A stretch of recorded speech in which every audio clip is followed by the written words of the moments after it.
brought to you by Nova शुद्ध घी।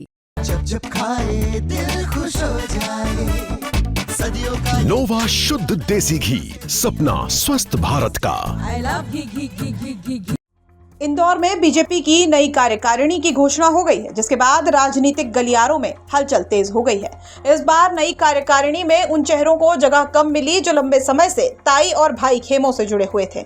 यहां बात हो रही है सुमित्रा महाजन और कैलाश विजयवर्गीय के गुटों की। ये पहला मौका है जब इंदौर संगठन में दोनों ही गुटों के दिग्गजों के साथ साथ नए युवा चेहरों को भी जिम्मेदारी दी गई है। इनमें सबसे चर्चित नाम गौरव रणदिवे का है। उन्हें प्रदेश कार्यकारिणी में महत्वपूर्ण जिम्मेदारी मिली है।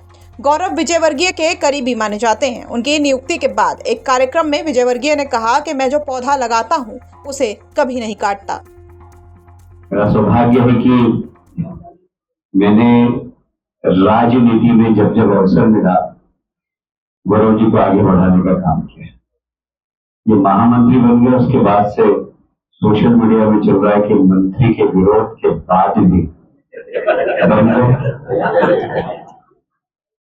तो एक बात सब लोग ध्यान रखें, मैं जो पौधा लगाता हूं ना उसको कभी काटता नहीं।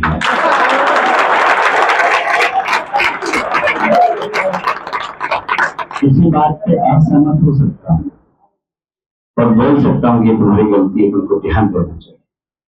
तो बोला है मैंने इनको कई बार, इनसे पूछ लीजिए, मुंह पे बोला, ऐसा नहीं बोलता हूं कि जो मुझे अच्छा नहीं लगता, ऐसा लगता है कि संगठन के साथ ही मैं बोल देता हूं। तो मेरी आदत भी है। मेरे को 8 दिन पहले पता था ये बनने वाले निशान जी।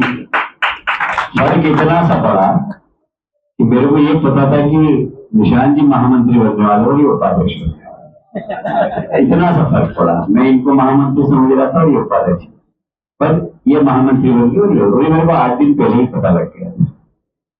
पर संगठन की मर्यादा है, मैंने राष्ट्रीय महामंत्री रहा तो कौन सी बात को कहाँ हजम करना ये मेरा दायित्व है। मैंने किसी से बात भी नहीं की, चर्चा भी नहीं। आपको बता दें कि इंदौर की राजनीति में दशकों से 2 बड़े नाम चर्चा में रहे हैं। पूर्व लोकसभा स्पीकर सुमित्रा महाजन, जिन्हें प्यार से ताई कहा जाता है, और कैलाश विजयवर्गीय, जो भाई के नाम से मशहूर हैं। दोनों के अपने अपने समर्थक हैं और कई बार इनके बीच खींचतान भी सामने आई है। लेकिन नई सूची में इन दोनों गुटों के पुराने चेहरों से ज्यादा युवा और नए नेताओं को मौका दिया गया है। इससे सवाल उठ रहा है कि क्या इंदौर और मालवा क्षेत्र में लंबे समय से चले आ रहे पुराने गुटों का दौर अब खत्म होने की ओर है। अब इंदौर में नई कार्यकारिणी बनने के बाद से ही पार्टी के अंदर से ही सुर निकल रहे हैं कि पुराने नेता नई कार्यकारिणी से नाराज हैं, लेकिन बीजेपी पार्टी के अंदर इस असंतोष को दबाने की कोशिश की जा रही है। इंदौर से धर्मेंद्र कुमार शर्मा की रिपोर्ट, MP तक।